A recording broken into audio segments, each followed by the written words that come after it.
ಮಾಡ್ತಾ ಇದ್ದಾರೆ ಅಂತ. ಅಂದ್ರೆ ಅಷ್ಟು ಒಂದು ಪ್ರೀತಿಯಿಂದ ಆಸ್ಕರ್ ಫರ್ನಾಂಡಿಸ್ ಅವರು ಬಂದಿದ್ದಾರೆ, MP ಅವರು. ನಾನು ಅವರ ಮನೆಗೆ ಹೋಗ್ಬೇಕು ಅಂತ ನಾವು ಎಲ್ಲರೂ ಮನೆಯಲ್ಲಿ ನಮ್ಮ ಕುಟುಂಬ ಇವತ್ತು ಉಂಟು. ಅವರಿಗೆ ಇವತ್ತು ಮಾತು ನೆನಪಾಗ್ತದೆ. ನಾವುಗಲ್ಲದೆ ಇವರೊಬ್ಬರೇ ರಾಜಕೀಯದಲ್ಲಿ ಓಡಾಡಿಕೊಂಡು ಇದ್ದವರು. ಆವಾಗ ಸೋಮಪ್ಪ ಸುವರ್ಣರವರು ಅವರು MLA ಆಗಿರುವಾಗ ನನ್ನ ಪತಿಯವರಿಗೆ ಜಿಲ್ಲಾ ಪಂಚಾಯತ್ ಸೀಟ್ ಸಿಕ್ಕಿದ್ದನ್ನು ಕೂಡ ಅವರು B ಫಾರ್ಮ್ ಕೈಗೆ ಬಂದದನ್ನು ಕೂಡ ವಾಪಸ್ ಕೊಟ್ಟಿದ್ದಾರೆ.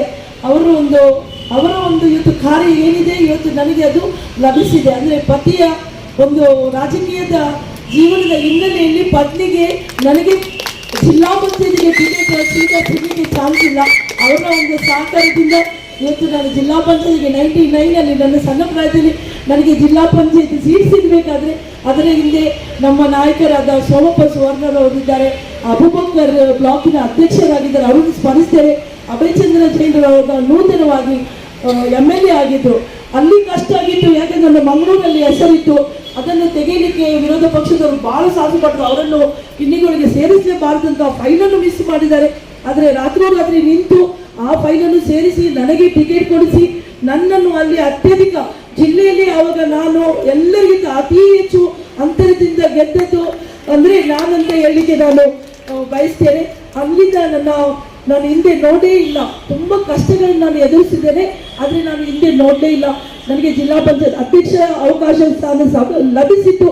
ಆದರೆ ಕೊನೆ ಗಳಿಗೆಯಲ್ಲಿ ಅನೌನ್ಸ್ ಮಾಡುವಾಗ ಅಲ್ಲಿ ನಾನು ನನ್ನ ಹೆಸರು ಬಿಟ್ಟು ಆದರೆ ಅದೇ ಅವಧಿಯಲ್ಲಿ ಅಂತಿಮವಾಗಿ ಇರುವಾಗ ನಮ್ಮ ನಾಯಕರಾದ ರಮನಾಥ್ ರೈ ಅವರನ್ನು ನಾನು ನೆನಪಿಸ್ತೇನೆ. ಅಭಯಚಂದ್ರ ಜೈನರವರು ಮತ್ತು ರಮನಾಥ್ ರೈ ಅವರು ಅವಾಗ ಒಂದು ಉಪಾಧ್ಯಕ್ಷದ ರಿಸರ್ವೇಷನ್ ಅನ್ನು ತಂದು, ರಾಜಕೀಯದಲ್ಲಿ ನಿಮಗೆ ಗೊತ್ತುಂಟು ಎಷ್ಟೋ ಒಂದು ಗೇಮ್ಗಳು ನಡೀತವೆ, ಸ್ಥಾನ ಸಿಗದಾಗಿ ಕೂಡ ಮಾಡುವಂಥ ಕೆಲಸಗಳು ನಡೀತದೆ. ಆದರೆ ನನ್ನ ಮಟ್ಟಿಗೆ ನನ್ನ ನಾಯಕರು ನನ್ನೊಟ್ಟಿಗೆ ನಿಂತು ನನಗೆ ಬೆಂಬಲಿಸಿದ್ದಾರೆ.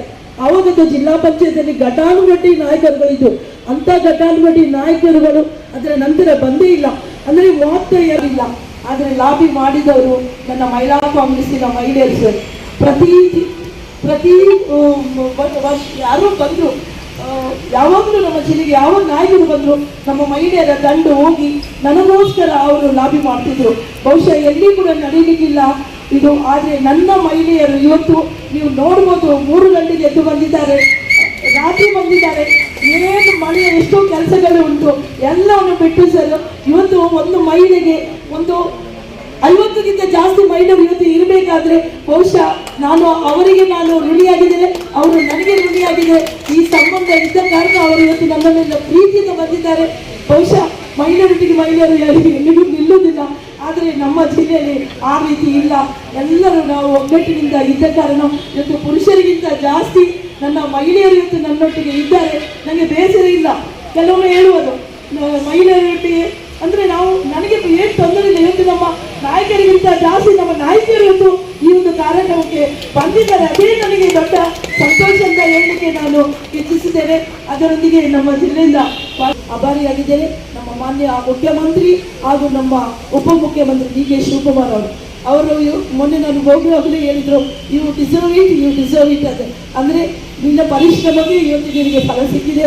ನಾನು ನಮ್ಮ ಮುಖ್ಯಮಂತ್ರಿ ಆದ ಸಿದ್ದರಾಮಯ್ಯ ಸಾಹೇಬರಿಗೂ ಹಾಗೂ ಉಪಮುಖ್ಯಮಂತ್ರಿ ಆದ ಶ್ರೀಮಾನ್ DK ಶಿವಕುಮಾರ್ ಇವತ್ತು ನನ್ನ ಹುದ್ದೆ ಲಭಿಸಿದ್ದಕ್ಕೆ ನಾನು ಅವರಿಗೆ ಆಭಾರಿಯಾಗಿದ್ದೇನೆ. ನಮ್ಮ ರಾಷ್ಟ್ರೀಯ ನಾಯಕರಾದ ಶ್ರೀಮಾನ್ ಮಲ್ಲಿಕಾರ್ಜುನ್ ಖರ್ಗೆ ಅವರಿಗೆ, ಶ್ರೀಮತಿ ಸೋನಿಯಾ ಗಾಂಧಿ ಅವರಿಗೆ, ಸನ್ಮಾನ್ಯ ರಾಹುಲ್ ಗಾಂಧಿ ಅವರಿಗೆ, ಶ್ರೀಮತಿ ಪ್ರಿಯಾಂಕಾ ಗಾಂಧಿ ಅವರಿಗೆ, ಶ್ರೀಮಾನ್ ವೇಣುಗೋಪಾಲ್ ಅವರಿಗೆ, ಶ್ರೀಮಾನ್ ರಣದೀಪ್ ಸಿಂಗ್ ಸುರ್ಜೇವಾಲಾ ಶ್ರೀಮಾನ್ ನಮ್ಮ ಉಸ್ತುವಾರಿಯಾದ ರೋಸಿ ಜಾನ್, ಅದೇ ರೀತಿ ನಮ್ಮ ರಾಜ್ಯದ ಉಸ್ತುವಾರಿಯಾದ ಸುರ್ಜೇವಾಲಾ ಸರ್, ಅದೇ ರೀತಿ ನಮ್ಮ ಜಿಲ್ಲಾ ಉಸ್ತುವಾರಿ ಸಚಿವರು ಬಹಳಷ್ಟು ನನಗೋಸ್ಕರ ಅವರು ಈ ಒಂದು ಹುದ್ದೆ ಲಭಿಸಲಿಕ್ಕೆ ಶ್ರಮಿಸಿದ್ದಾರೆ. ಅವರಿಗೂ ನಾನು ಆಭಾರಿಯಾಗಿದ್ದೇನೆ.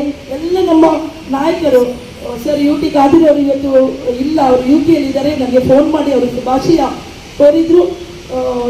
ಯಾಕಂದರೆ ನಾವು ಕಾಲೇಜಲ್ಲಿ ಇದರಲ್ಲಿ ನೇಚರ್ ಆ್ಯಂಡ್ ಟೂರಿಸಂ ಅಂದರೆ ಪರಿಸರ ಮತ್ತು ಪ್ರವಾಸೋದ್ಯಮ ಇದನ್ನು ಎರಡನ್ನೂ ಸಮತೋಲನವಾಗಿ ನಾವು ಹಿಡಿದುಕೊಂಡು ಹೋಗಬೇಕು. ಅದು ಯಾವ ರೀತಿ ಅಂದರೆ ಪ್ರಕೃತಿಗೆ ಹಾನಿ ಆಗದಂತೆ ಏನು ನಾವು ಪ್ರವಾಸೋದ್ಯಮ ಮಾಡುತ್ತೇವೋ ಆ ಪ್ರಕೃತಿಗೆ ಹಾನಿ ಆಗದಂತೆ ನಡೆಸಿಕೊಂಡು ಹೋಗುವಂಥದ್ದು. ಕೆಲವರು ಹೇಳ್ಬೋದು ಇದು ಟೂರಿಸ್ಟ್ ಪಾಯಿಂಟ್, ಟೂರಿಸ್ಟಿಗೆ ಹೋಗ್ಲಿಕ್ಕೆ, ಆ ಟೂರಿಸಮ್ಗೆ ಹೋಗ್ಲಿಕ್ಕೆ, ಆ ಟೂರಿಗೆ ಹೋಗ್ಲಿಕ್ಕೆ ಅಂತ. ಆದರೆ ಇದು ಇಕೋ ಟೂರಿಸಂ ಅಂದರೆ ಬೇರೆ ಬೇರೆ ನಮ್ಮ ಕರ್ನಾಟಕ ರಾಜ್ಯ ಜಲಪಾತಗಳಿಂದ ಕೂಡಿದೆ, ನಮ್ಮ ಹಸಿರು ಕಾಡಿನಿಂದ ತುಂಬಿದೆ, ಕೋಸ್ಟಲ್ ಲೈನಿಂದ ಕಡಲ ತೀರ ಇರ್ಬೋದು, ವೆಸ್ಟರ್ನ್ ಘಾಟ್ಸ್ ಇರ್ಬೋದು, ಹೀಗೆ ಹಲವಾರು ನಮ್ಮ ಜೀವ ವೈವಿಧ್ಯಗಳನ್ನು ಒಳಗೊಂಡಿರುವ ಈ ನಮ್ಮ ಕರ್ನಾಟಕ ರಾಜ್ಯದಲ್ಲಿ ಪರಿಸರದ ಪ್ರವಾಸೋದ್ಯಮ ಅಂದರೆ ಅದರಲ್ಲಿ ಕೆಲವೊಂದು ಈ ಪ್ರಾಜೆಕ್ಟ್ಗಳನ್ನು ನಾನು ಸ್ವಲ್ಪ ಹೇಳಿಕೆ ನಿಮ್ಮ ಮುಂದೆ ಬಯಸ್ತೇನೆ. ಎಲ್ಲರೂ ಆಸ್ಕರ್ ಫರ್ನಾಂಡಿಸ್ರು ಅಂತೇಳಿ ಹೇಳುವಾಗ ಭಾಳ ಒಂದು ಸಮಾಧಾನ ಕೂಡ ಆಯಿತು. ಕಾರಣ ನಾನು ಮೊನ್ನೆ ಅಧಿಕಾರ ಸ್ವೀಕಾರ ಮಾಡುವಾಗ ಇಡೀ ದಕ್ಷಿಣ ಕನ್ನಡ ಅವಿಭಜಿತ ಜಿಲ್ಲೆ ಮತ್ತು ಕರಾವಳಿಯ ಭಾಗದ ಜನ ಭಾಳ ಸಂತೋಷವನ್ನು ಪಟ್ಟರು. ಕಾರಣ ಗಫೂರ್ ಅಂದರೆ ಆಸ್ಕರ್ ಫರ್ನಾಂಡಿಸ್ ಅಂದರೆ ಗಫೂರ್ ಎಂಬ ಒಂದು ಮಾತುಗಳು ಆ ವೇದಿಕೆಯಲ್ಲಿ ಮಾತಾಡಿದಂಥ ಎಲ್ಲರ ಬಾಯಿಂದ ಬರಲಿಕ್ಕೆ ಸಾಧ್ಯ ಆಗಿದೆ. ಅದಕ್ಕೋಸ್ಕರ ಒಂದು ಸಮಾಧಾನ. ಆದರೆ ಇವತ್ತು ಸ್ವತಃ ಆಸ್ಕರ್ ಫರ್ನಾಂಡಿಸ್ರ ಧರ್ಮಪತ್ನಿ ಬ್ಲಾಸಮ್ ಫರ್ನಾಂಡಿಸ್ ಅವರು ಉಪಸ್ಥಿತರಿರ್ತಕ್ಕಂಥದ್ದು ಕೂಡ ಅವರೆಲ್ಲ ನಮಗೆ ಆಶೀರ್ವಾದ ಮಾಡಲಿಕ್ಕೆ, ನಮಗೆ ಶಕ್ತಿ ಕೊಡಲಿಕ್ಕೆ, ಬೆಂಬಲ ಕೊಡಲಿಕ್ಕೆ ಬಂದಿದ್ದಾರೆ.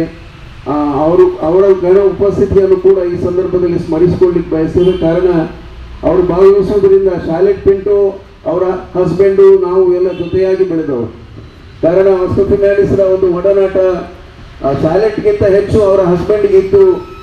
ತಿನ್ನಿಗೋಳಿ ಪರಿಸರದಲ್ಲಿ ಆಸ್ಕರ್ ಫರ್ನಾಂಡಿಸ್ರ ಒಂದು ನಾಯಕತ್ವದಲ್ಲಿ ಕಾಂಗ್ರೆಸ್ ಪಕ್ಷವನ್ನು ಸೋಮಪ್ಪ ಸುವರ್ಣರು ಕಟ್ಟಿಕೊಂಡು ಬಂದಾಗ, ಆಮೇಲೆ ಆ ಭಾಗದಲ್ಲಿದ್ದಂಥ ಗುಣಪಾಲ್ ಶೆಟ್ಟಿ ಇರ್ಬೋದು ಅಥವಾ ಅಭಯಚಂದ್ರ ಜೈನ್ ಅವರು ಮತ್ತೆ ವಿಧಾನ ಪರಿಷತ್ತಿನ ಸದಸ್ಯರಾಗಿ ಕೂಡ ಅವರು ಕೆಲಸ ಮಾಡಿರ್ತಕ್ಕಂಥದ್ದು ಕೂಡ ಇತಿಹಾಸದ ಪುಟದಲ್ಲಿದೆ.